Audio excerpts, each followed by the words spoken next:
오늘은 18장 전체를 설교하는 건데요. 우리 본문은 조금 줄여서 읽었습니다. 우리 미가가 본격적으로 우리 지난주에 우상숭배를 시작했다고 했었죠. 그 무렵에 단지파, 12지파 중에 하나인 단지파는요, 자신들이 거주할 땅을 찾고 있었어요. 읽지는 않았지만 오늘 1절에 보면요, 단지파는 그때까지 기업을 분배받지 못했더라 라고 합니다. 그러니까 기업을 분배받지 못했다 라고 했는데요, 정확히 말하면요, 단지파는요, 분배받은 기업을 본인들이 포기했습니다. 다른 지파들과 마찬가지로 하나님께 자신이 거주할 기업을, 땅을 분배받았지만 하나님 주신 그 분배받은 땅을 포기하고 다른 땅을 찾고 있었다는 거예요. 그럼 그들은 왜 하나님 주신 기업을 포기하고 다른 땅을 찾고 있었을까요? 여호수아를 통해 이 12지파에게 분배되어진 이 땅은요, 그냥 거저 주어지는 것이 아니라 분배는 받았지만 그 분배받은 땅에 이방인이 살고 있어요. 그 이방인을 자신들이 직접 쫓아내고 그 땅을 점령하고 차지해야 했기 때문입니다. 그러니까 여호수아가요, 모든 가나안 땅을 다 점령한 뒤에 너는 이거, 너는 여기, 너는 저기, 이 땅에 그냥 들어가서 살아 라고 한 것이 아니고요. 이방인들이 지금 가나안 사람들이 살고 있죠. 그 땅을 지금 분배받은 거예요. 그러니까 너는 거기에 가서 네가 점령하고 살아야 돼. 너가. 그러니까 각자에게 그 미션이 주어졌다는 겁니다. 그런데 이 단지파는요, 자신이 분배받은 땅, 거기는 아모리 족속이 살고 있는 땅이었거든요. 그런데 그 아모리 족속을 물리치기는커녕 거꾸로 그들에게 쫓겨나서 도망치는 신세가 되었습니다. 그러니까 그들을 쫓아내고 그것을 차지한 것이 아니라 오히려 그들에게 져서 쫓기는 신세가 되었다는 거예요. 쫓겨난 단지파는요, 하나님께 받은 기업을 금세 포기했습니다. 다시 싸울 엄두가 나지 않았기 때문이죠. 우린 저 땅을 차지할 수 없습니다. 우리 저 땅을 가질 수 없어 라고 포기해버린 겁니다. 이미 여기서부터 엉망진창이죠. 여러분, 주의 백성도요, 하나님 주신 사명을 이룬다고 할 때에도요, 분명히 때로는 실패할 때도 있습니다. 우리가 거룩한 목적을 가지고 한다고 해서 모든 것이 다 성공하고 모든 것이 다 일사천리로 해결되는 것은 아니에요. 주의 백성도요, 때로는 실패를 겪기도 하고요, 때로는 넘어지기도 하고요, 때로는 병에 걸리기도 하고요, 때로는 아프기도 합니다. 패배할 수 있다는 거예요. 하지만 그 패배 자체가 문제가 아닙니다. 다시 패배했으면 다시 준비해서 나아가면 되죠. 그러나 단지파는 어떻게 했다고요? 포기했습니다. 패배하고 포기했어요. 그리고 다른 대안을 찾기 시작했습니다. 여러분, 이것은 지혜로운 선택이 아니라 타협의 결과라는 걸 우리는 꼭 명심하고 시작해야 합니다. 이처럼 많은 사람들이요, 하나님의 말씀에 순종하기보다 그보다 쉬운 대안을 찾으려고 합니다. 단지파를 보십시오. 그들의 말만 들으면 마치 단지파는요, 하나님께 기업을 분배받지 못한 것처럼 보여요. 그죠? 단지파는 그때까지 기업을 분배받지 못했다. 마치 단지파만 차별받아서 기업을 분배받지 못한 것처럼 느껴지죠. 그렇게 들립니다. 그러나 어떻다고요? 단지파도 분명히 기업을 받았습니다. 하지만 어려운 환경 탓을 하면, 우리는 이런 어려운 환경이 있어, 우리는 이런 어려운 상황이 있어요 하면서 그 기업을 말씀에 순종하기를 포기했어요. 대신 뭘 찾기 시작했다고요? 쉬운 대안. 본래 단지파를 향한 하나님의 뜻은 아모리 족속을 쫓아내는 것이었죠.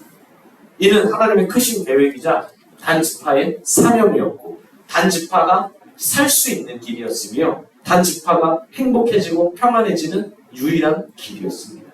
하지만 어려워 보였죠. 실제로도 쉽지 않았습니다. 싸웠다가 패배했잖아요. 쉽지 않았다는 거예요. 그러나 하나님이 동행하시기 때문에 얼마든지 다시 준비해서 승리할 수 있었습니다. 그러나 그들은 어떻게 했다고요? 쉬운 대안을 찾아냅니다. 그럼 누군가는 이렇게 이야기합니다. 목사님, 쉬운 대안이 아니고요, 더 나은 대안을 찾은 겁니다. 더 쉬운 대안이 아니라 더 나은 대안을 찾은 거예요. 그렇게 주장해요. 하지만 정말 그렇습니까? 여러분, 하나님의 말씀보다 더 나은 대안이 있습니까? 하나님의 계획보다 더 나은 계획이 있냐는 거예요. 꼭 명심하십시오. 하나님의 말씀보다 더 쉬운 대안은 있지만요, 더 나은 대안은 없다. 결코 말이죠. 쉬운 대안은 얼마든지 있어요.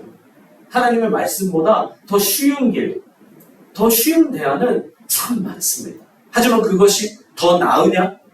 더 옳으냐? 그걸 통해 내가 더 행복해지느냐? 그것은 아니라는 겁니다.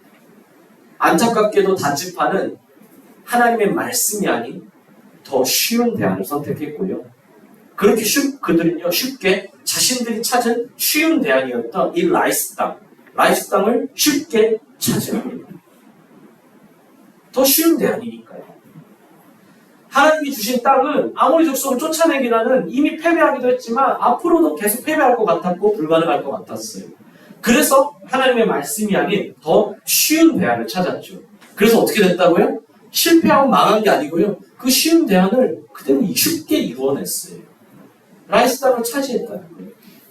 당장은 더 큰 복을 받은 것만 같았어요. 아니 이거 봐, 더 괜찮은 게 있잖아, 더 좋은 땅이 있잖아, 더 쉬운 게 있잖아. 그러다 끝은 달랐죠. 결과적으로 보면요, 이 단지파는요, 우상 숭배의 중심지가 됩니다. 오늘 본문에서도 보겠지만 나중에도 어떻습니까? 우리 이미 열왕기서 큐티했죠. 북이스라엘의 초대 왕이 여로보암, 초대왕 북이스라엘, 남유다가 아닌 북이스라엘의 초대 왕인 여로보암. 그 여로보암이 금송아지를 만들어서 우상을 숭배했죠. 그렇죠? 그래서 뭐라고 합니까? 야, 북이스라엘 사람들아, 남유다로 가지 마. 예루살렘에 굳이 갈 필요가 없어. 우리 북이스라엘에도 하나님께 예배할 수 있어. 하면서 황금 송아지를 만들었죠. 모세가 만들었던 황금 송아지가 같은 것을. 그것을 어디에 세웁니까? 바로 이 단 지파의 땅에 세우죠. 그러니까 이 단 지파는요, 이미 오늘 본문 이후로 계속해서 우상 숭배의 중심지, 대명사가 됩니다. 심지어 요한계시록을 보면요, 하나님께 인침받은 14만 4천 명이 나오죠. 하나님께 인침받은 14만 4천 명. 거기에 12지파들이 등장하는데요. 그 지파 중에서, 야곱의 지파들 중에서 유일하게 제외된 지파, 그 지파가 바로 단지파입니다. 모든 지파들의 이름이 다 요한계시록 14만 4천 명이 나오지만 누가 안 나온다고요? 단지파는 거기에서 이름을 찾아볼 수가 없어요. 그만큼 심각한 일이에요. 순종이 아닌 쉬운 대안, 하나님의 말씀이 아닌 그보다 더 쉬운 대안을 찾은 사람의 결말이라는 거죠. 어떻다고요? 인침받은 자의 명단에서 제외될 정도였다는 겁니다. 비극 천지의 말이죠. 오늘 제목이 대환장 파티의 원인이라고 했어요. 대환장 파티. 진짜 말 그대로 대환장 파티거든요. 그러므로 우리는 어떤 상황에서든지 어떤 환경의 변화 앞에서도 오직 말씀에 순종해야 하는 줄 믿습니다. 물론 말씀에 순종하다가도 넘어질 수 있다고 했어요. 때로 실패할 수도 있습니다. 하지만 포기하지 않으면 됩니다. 포기하지 않으면 다시 순종하면, 끝까지 순종하면 반드시 승리합니다. 반드시 말이죠. 승리는 우리를 향한 하나님의 뜻이기 때문이죠. 우리는 반드시 승리해요. 물론 그 과정에서 넘어질 수는 있지만요, 결국 승리한다는 거예요. 여러분, 축구를 보십시오. 축구를 하면은요, 아무리 우리 수비가 좋아도요, 골을 먹힐 수도 있어요. 그렇죠? 골을 먹힙니다. 우리가 너무 과격하게 하다가 우리가 퇴장 당할 수도 있어요. 위기도 찾아오죠. 지고 있는 상황도 있습니다. 하지만 반드시 승리한다는 건 어떻습니까? 결국 그 결말이 승리라는 거예요. 10골을 먹혀도 11골을 넣으면 승리거든요. 그리고 어떻다고요? 포기하지 않으면, 다시 순종하면, 끝까지 순종하면 반드시 승리한다라는 겁니다. 그래서 제가 늘 강조하는 것이 무엇입니까? 내가 라고 하지 말고 하나님이 라고 해야 된다고 했죠. 이는 겸손함의 표현인 동시에 내 힘이 아닌 하나님의 힘으로 살아간다라는 신앙의 고백이기도 합니다. 내가 해냈어, 내 계획이야가 아니라 하나님이 허락해 주셨어, 하나님의 은혜를 주셨어, 하나님의 계획이야. 겸손함의 표현이기도 하지만 나는 내 힘으로 살아가는 사람이 아니라는 거예요. 하나님의 능력으로 살아가는 사람이라는 거죠. 그리고 내 뜻이 아니라 하나님의 말씀에 순종하는 것이 결국 나에게도 가장 좋은 결과이자 탁월한 선택이라는 거예요. 내 생각으로는 어떻습니까? 하나님이 주신 땅이 아니라 라이스 땅이 훨씬 더 좋아 보입니다. 정복하기에도 쉬워 보이고 살아가기에도 더 풍성해 보여요. 하지만 하나님의 판단은 다르다는 겁니다. 인간은 눈에 보이는 현상에 주목하지만 그래서 그 판단에는 착오나 오류가 있지만 모든 것을 다 아시는 하나님의 판단은 언제나 정확하죠. 결코 오류가 없는 온전한 판단이라는 겁니다. 여러분, 여호수아가 어떻게 해서 요단강을 건넜습니까? 어떻게 해서 여리고성을 무너뜨렸습니까? 여호수아의 판단이 아니었어요. 오히려 여호수아 자신의 머리로는 이해할 수도 없었고 상상할 수도 없는 방법이었지만 여호수아는 철저히 자신의 생각이 아니라 하나님의 뜻에, 하나님의 판단에 따랐습니다. 그래서 요단강을 건널 수 있었고요. 그래서 여리고성을 무너뜨릴 수가 있었죠. 여러분, 여호수아가 요단강을 건널 때에는요, 우기여서 물이 가득 찰 때입니다. 그때는 결국 건널 수가 없어요. 요단강은 건기에는 바닥까지 마르고 우기 때는 사람 머리까지 물이 차거든요. 근데 건기 때 건넌 것이 아니라 우기 때 건너갔습니다. 요단강. 여리고성은 이 가나안 성읍 중에서 가장 큰 성이자 관문과 같은 성이에요. 결코 이스라엘이 넘볼 수 없는 더 좋은 무기를 가진 사람들이었습니다. 그러나 단번에 무너뜨렸죠. 여호수아의 판단이 아니라 하나님의 판단입니다. 요즘 열심히 큐티하고 있는 사도행전도 어떻습니까? 바울이 전도여행의 목적지를 어떻게 정합니까? 자신이 가고 싶은 곳이 있었고 내가 전도하고 싶은 복음을 전하고 있는 싶은 땅이 있었고 그 땅을 그리며 기도하며 열심히 계획을 세웠습니다. 열정도 계획도 충분했죠. 하지만 그곳이 아니라 다른 곳으로 가라는 하나님의 말씀에 바울은 전부 다 포기하고 하나님이 가라는 곳으로 갔습니다. 그래서 바울의 전도여행이 성공할 수 있었던 것이죠. 너무나 완벽하게 계획을 잘 짜고 잘 준비하고 해서가 아니라 다 해놨음에도 불구하고 그걸 포기하고 저쪽으로 가라는 하나님의 말씀에 순종해서 갔기 때문입니다. 하나님의 판단에 따랐기 때문이에요. 옆 사람에게 말씀해 주십시오. 하나님의 판단을 따르세요. 하나님의 판단을 따르세요. 다시 이야기로 돌아오면 단지파는 자신들이 쉽게 얻을 수 있는 이 라이스라는 땅을 찾았고요. 그곳에 미리 정탐꾼을 보냅니다. 정탐하러 가는 과정에서 5명이 정탐을 가는데요. 이 5명이 정탐을 가다가 뭐 우리 차 타고 가는 게 아니잖아요. 그렇죠? 중간중간에 쉬고 묵어야겠죠. 그래서 중간에 쉴 곳으로 정한 곳이 하필 그 많은 집들 가운데 하필 미가의 집이었어요.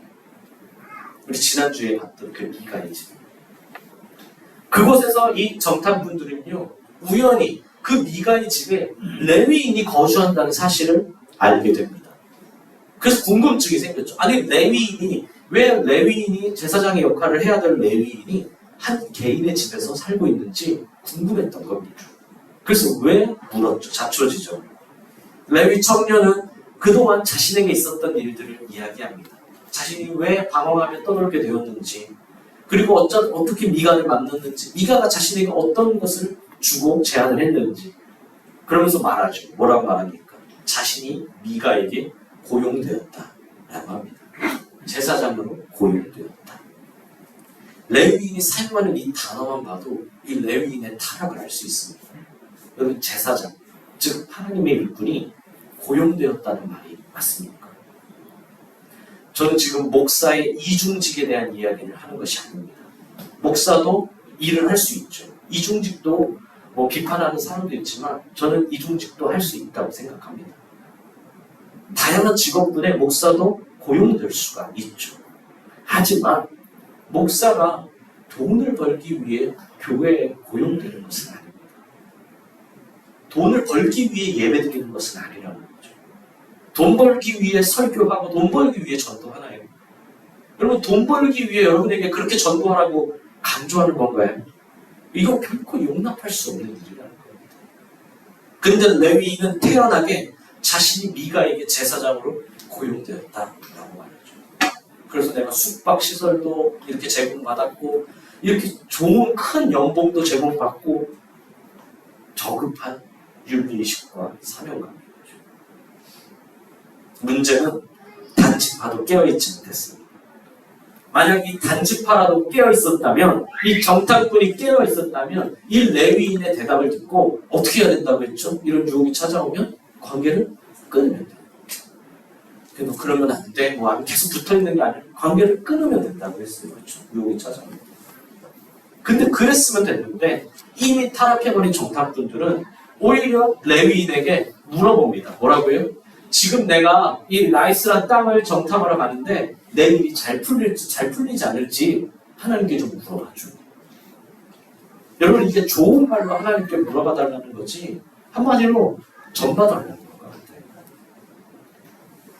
내 앞길이, 내 일진이, 내 올해 운세가 잘 될지 안 될지 하나님께 좀 물어봐줘.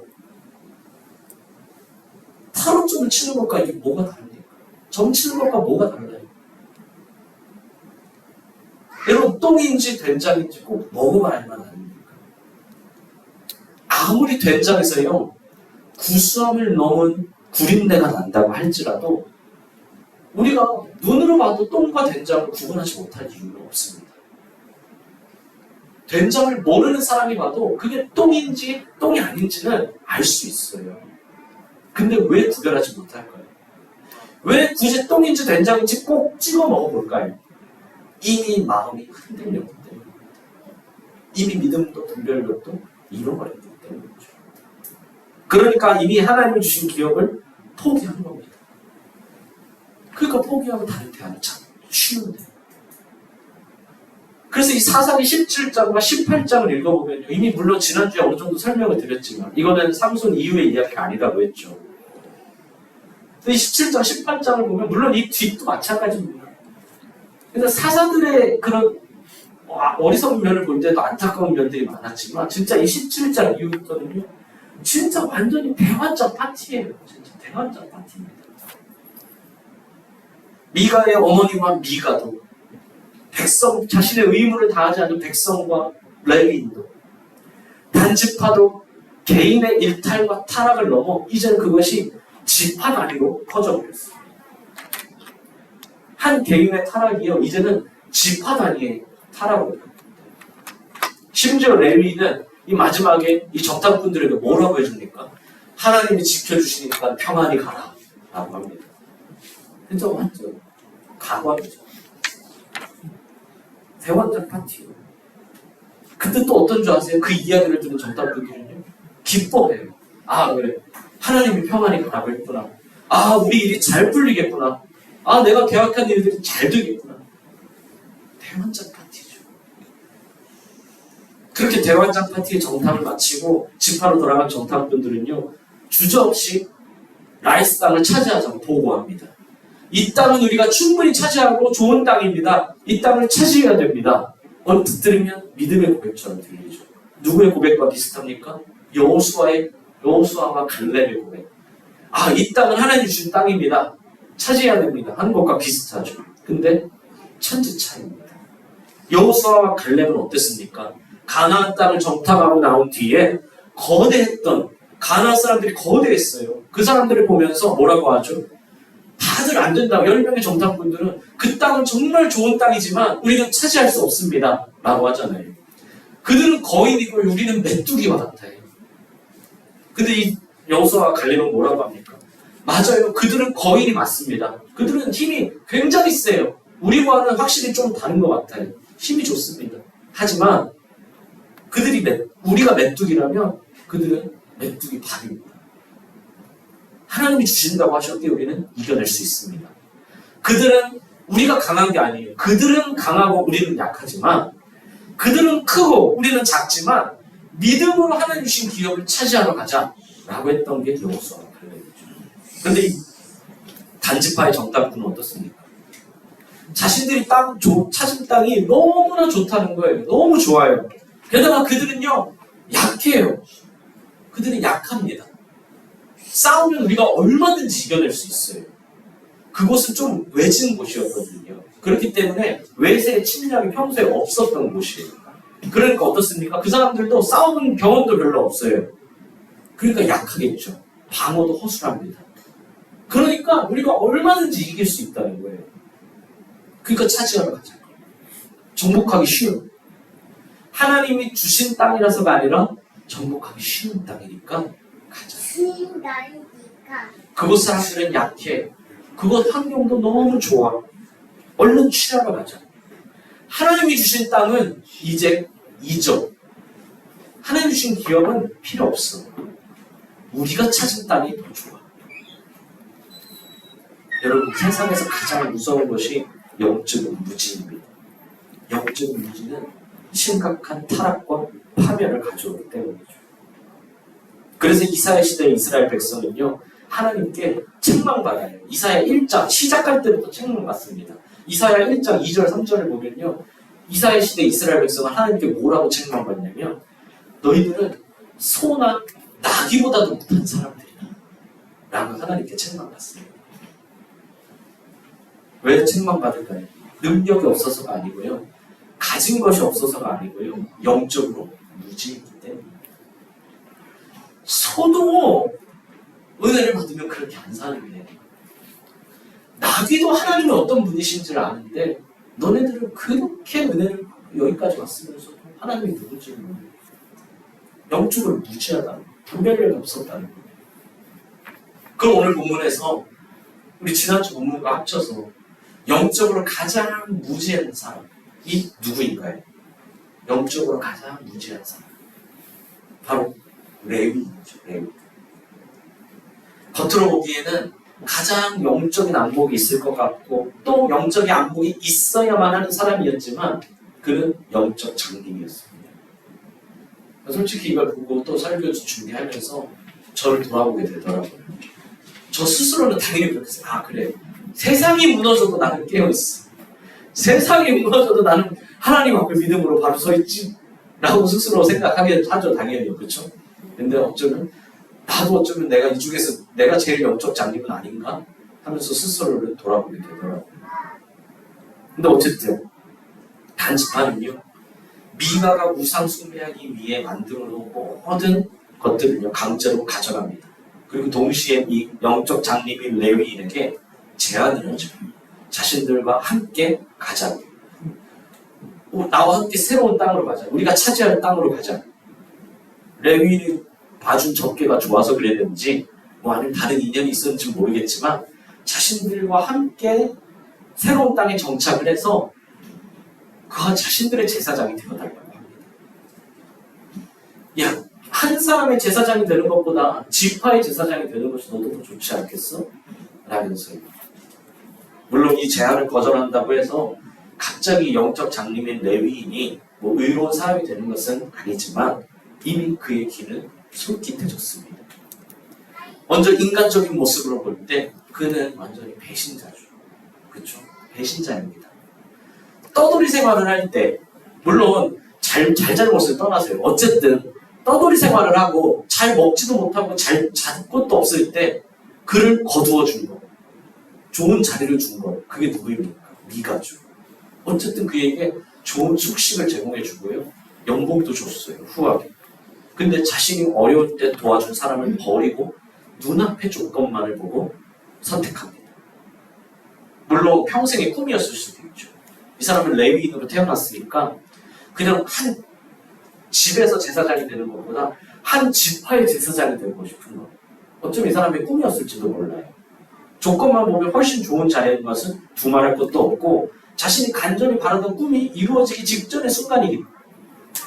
하지만 자신이 꿈을 이루게 되면 미가는 쫄딱 망하게 됩니다. 그렇죠? 그런데 그렇게까지 자신의 은인을 저버리면서까지 자신이 이루는 것, 그것이 정말 꿈이라고 할 수 있을까요? 인간적으로 볼 때 그렇다. 신앙적으로, 더 나아가 신앙적으로 봐도 더 말도 안 되는 사람이죠.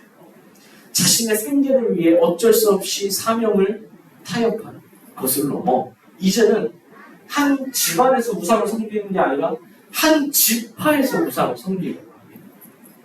타락도 정도일 것이죠. 자신이 감당할 수 없는 일을 지금 이 사람은 버리고 있는 거예요. 스스로 불구덩이에 들어가고 스스로 낭떠러지에 떨어지고 있는 거예요. 근데 그런 일이 어떻게 가능하죠? 여러분, 눈뜬 사람은요 절대로 불구덩이에 스스로 들어갈 수 없어요. 무서워서요. 이 사람이 본능적으로 갈 수 없어요. 근데 이 사람은 왜 그렇죠? 영적 장님이니까요. 영적 장님이니까 낭떠러지에도 떨어지고 불구덩이에도 들어가는 거예요. 우리는 꼭 알아야 합니다. 사실 이러한 모든 사악한 일들의 배후에는 사탄이 있다는 말이죠. 사탄의 제안은요 언제나 우리에게 합리적인 것처럼 다가옵니다. 지금은 그런 시대예요. 그렇죠? 이성적인 것이 곧 진리인 것처럼 여겨지는 시대입니다. 사실 그 이성이란 것이 사실 따지고 보면 그렇게 엄청 객관적인 것도 아닌데 자신의 생각은 굉장히 이성적이라고 생각하고 자신의 주장은 합리적이라고 생각하죠. 그러면서 어떻게 하죠? 당연히 그런 선택을 할 거야. 누구나 그런 선택을 할 거야. 라고 생각하게 만듭니다. 그러니까 너도 그렇게 해. 이런 상황에 다른 사람이라면 당연히 이렇게 선택하지. 너 바보야? 야, 그런 상황에 미쳤어? 굳이? 야, 굳이 그 수원까지 교회를 가? 아니, 뭐, 굳이 꼭 그 교회 아니면 안 돼? 뭐, 꼭 굳이 뭐, 예배, 주일에 예배 빠지면 안 돼? 야, 다른 사람이면 안 그래. 속지 마시길 바랍니다. 여러분, 낚시 혹시 해보셨습니까? 낚시를 하려면 꼭 필요한 게 있죠. 뭐가 필요하죠? 물론 낚싯대도 필요하죠. 뭐가 필요하죠? 미끼가 필요하죠. 근데 이 미끼가요, 종류가 상당히 많이 있습니다. 그렇죠? 엄청 많아요. 그 똑같은 종류여도 어떻게 배합하느냐에 따라 많이 달라져요. 근데 이 미끼가 굉장히 다양한데 왜 다양하죠? 내가 잡으려는 물고기마다 좋아하는 미끼가 다르기 때문이죠. 그래서 내가 잡으려는 물고기에 맞는 미끼를 써야 돼요. 근데 이걸 반대로 말하면 어떻습니까? 물고기 입장에서 보면 자신에게 맞는 미끼는요 너무나 매력적이라는 거예요. 그러니까 물고기도 바보가 아닌데도 알면서도 그 미끼를 물게 되죠. 나에게 맞는 미끼는 너무나 매력적이거든요. 사탄이 우리를 유혹할 때도 마찬가지입니다. 내가 가장 좋아하는 게 뭔지, 내가 가장 약한 게 뭔지 철저하게 공략하죠. 절대 엉뚱한 걸로 유혹하지 않습니다. 여러분, 누가 엉뚱한 걸로 유혹하는데 누가 유혹에 넘어가겠어요? 여러분, 오해하시는 게 있어요. 진짜로 크게 오해하시는 게 있습니다. 뭐죠? 사탄은 바보 같고 한가하다고 생각해요. 그렇지 않아요. 사탄도요 어마어마하게 바쁘고 사탄이 어마어마하게 능력자입니다. 게다가 사탄은요 우리를 유혹하는 게 한가하게 영혼 삼아서 우리를 유혹하는 게 아니에요. 사탄은요 자신의 모든 걸 걸고 우리를 유혹하고 넘어뜨리려고 하는 겁니다. 천천히 생각해 보십시오. 우리 17장 18절을 읽으면서 사탄이 우리 이 배후에는 다 사탄이 있다고 했잖아요. 그죠? 사탄이 미가에게는 어떻게 다가가는지, 미가의 어머니에게는 어떻게 다가가는지, 레위인에게는, 단지파 사람들에게, 단지파의 정탐꾼에게는 어떻게 유혹하며 다가갔는지를 우리 한번 나중에 시간 되면 한번 보십시오. 이게 다 달라요. 유혹의 내용이, 유혹의 방법이 다 다릅니다. 그것이 그들의 약점이고 그래서 홀딱 넘어갔다는 거죠. 근데 대환장 파티가 벌어진 이유는 뭐죠? 그 중에 어느 하나 분별할 생각도 없었고 멈출 생각도 없었기 때문에 이게 각자의 유혹에 다 넘어가 대환장 파티가 된 겁니다. 사랑하는 수험생님 감사드리요 여러분. 우리 17장에 처음 시작할 때는요 미가의 개인적인 우상 숭배로 시작했어요. 그런데 이것이 어떻게 됩니까?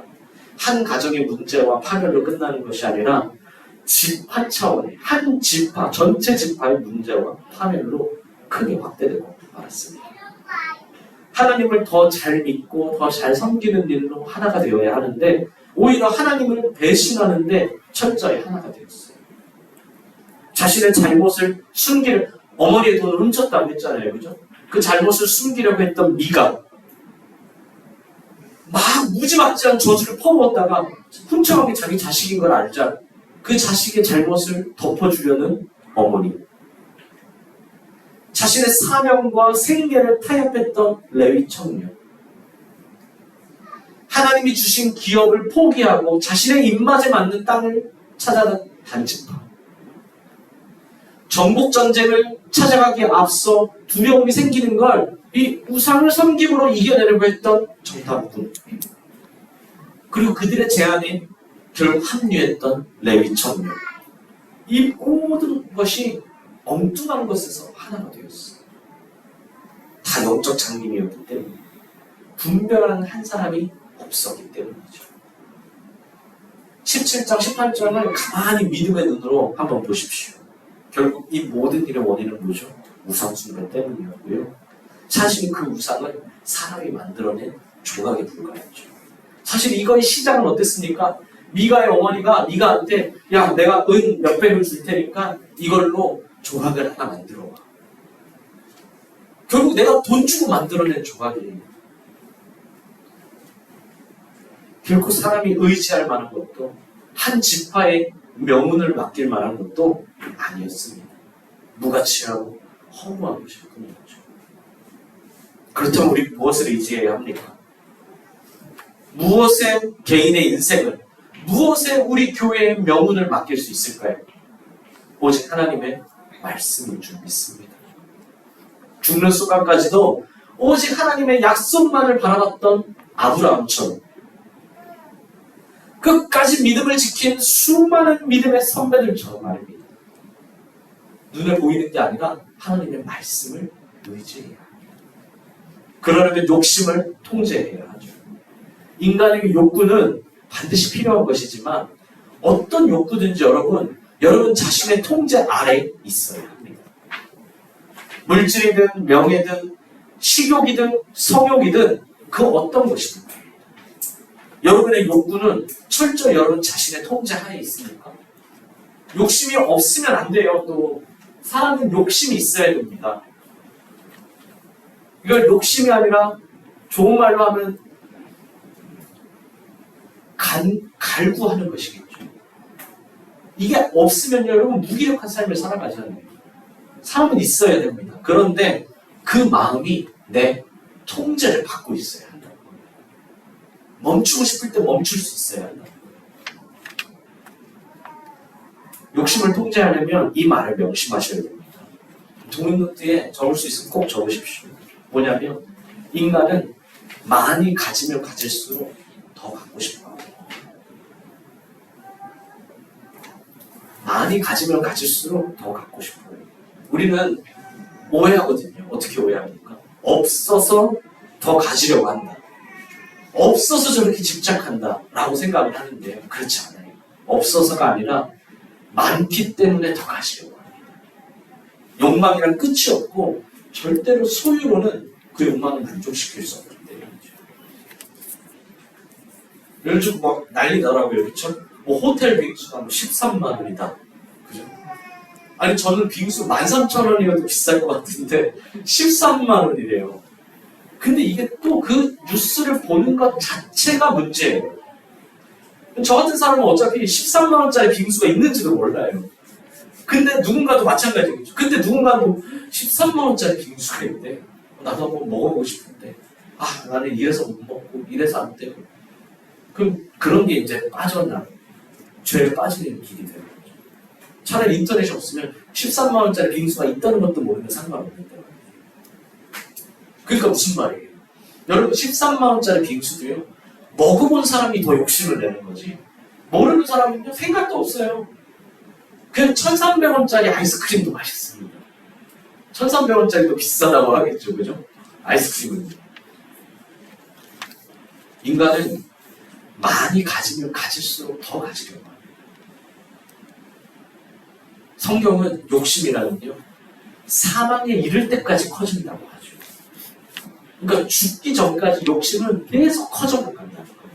그리고 언제 멈춘다고요? 죽을 때 멈춘다. 성경은 그래요. 사람의 욕심은 반드시 말이죠. 황금알을 낳는 거위의 배를 가르고 해야 된다는 거예요. 그 사람이 무식해서 욕심이 많아서 그런 게 아니라 사실은 누구든지 결국은 그 배를 가를 수밖에 없는 거예요. 그것이 욕심이라는 거예요. 사탄은 본문에 등장하는 사람들의 욕심을 부추겼습니다. 그리고 결국 그들 모두 다 엄청난 악을 저지르고 말았죠. 본질을 보면 어떻습니까? 다 무가치하고 허무한 것일 뿐이었다. 그것을 갖기 위한 몸부림일 뿐이었다. 이것이 현대의 비극 아닙니까? 사실은 다 비슷한 옷이고 다 비슷한 가방입니다. 비슷한 시계고 비슷한 차입니다. 명품이라는 이름으로 어마어마한 소유욕을 불러일으키죠. 사실 그거 아닌데요. 누구는 그걸 가졌다고 우월감을 느끼고 누구는 그걸 가졌다고 박탈감을 느낍니다. 뭐 그걸 사지도 말고 그걸 자체를 죄악시하는 게 아니고 뭐 명품 있을 수도 있죠. 근데 문제는 뭡니까? 누군 그걸 가지고 우월감을 느껴요. 그리고 누군 그걸 가지고 박탈감을 느끼는 게 문제죠. 뭐 명품 사고 싶은 사람은 사면 되고 필요 없는 사람은 안 사면 되죠. 근데 그런 마음을 일으킵니다. 사실은 무가치하고 허무한 것인데 그걸 위해 자신의 평생을 헌신하려고 합니다. 대체 그게 무슨 도움이 됩니까? 여러분 명품을 두르고 있으면 그것이 마지막 날에 내가 심판을 받을 때 자신의 죄악이나 부끄러움을 한 움큼만이라도 가려줄 수 있습니까? 결국 아니랍니다. 자신의 어리석음을 통탄하게 될 겁니다. 가치 있는 일에 여러분의 인생을 투자하십시오. 하나님을 섬기고 수고하는데 이웃을 사랑하는데 애쓰시기 바랍니다. 무엇이 진짜 보석인지 무엇이 진짜 독인지 분별하실 수 있어야 합니다. 여러분이 받은 달란트는 각자 다릅니다. 하나님은 각자에게 맡긴 달란트만큼을 요구하십니다.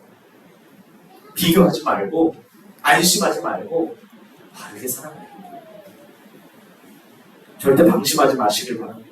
설교를 들으면서 난 아니야 라고 생각하는 그 사람이 바로 가장 조심해야 될 사람이에요. 본문의 레위인은 오늘 설명해 줍니다. 레위인이 누군지 말이죠. 이 레위인에 대한 이야기를 다 마치고요. 이 레위인이 바로 누구였는지 말해줘요. 누굽니까? 게르손의 아들이라고 합니다. 게르손의 아들로서 누구냐면 바로 모세의 손자예요. 왜요? 여러분 이거 본문이 언제라고 그랬죠? 여호수아가 죽은 다음의 일이라 바로 직후의 일이라고 했잖아요. 그죠? 나중에 시대가 많이 흘러서 삼손 이후의 일이 아니라 여호수아가 죽은 다음에 얼마 안 된 일이에요. 그러니까 시기적으로 맞죠. 그렇죠? 모세의 손자. 여호수아는 모세의 아들뻘이니까요. 모세의 아들 여호수아가 죽은 손자. 여러분 모세의 손자였어요. 바로 이 레위. 타락한 레위인 말이죠. 모세가 누구입니까? 하나님을 대면했던 사람입니다. 구약에서 가장 위대한 사람을 뽑으라 하면 주저없이 모세를 선택할 사람들이 많아요. 그런데 그 모세의 손자가 바로 타락의 대명사입니다.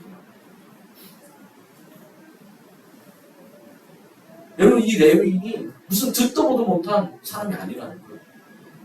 모세, 하나님의 사람의 손자. 근데 나는 아닙니까?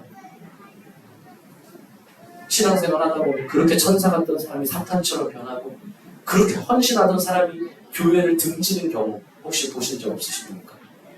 결국 이단의 교주는 목사였습니다. 통제하셔야 합니다. 욕심을 통제하셔야 합니다. 말씀을 의지하셔야 합니다. 큐티하고 계십니까? 목장 모임 참석하고 계십니까? 기도하고 계십니까? 기도에 참석하십니까? 전 정죄하는 게 아니고요. 지금 영적 전쟁 중이기 때문에 말씀을 의지해야 된다. 나의 삶은 어떻습니까? 치열하게 영적으로 무장되고 계십니까? 아니면 내 삶도 대환장 파티의 일부입니다.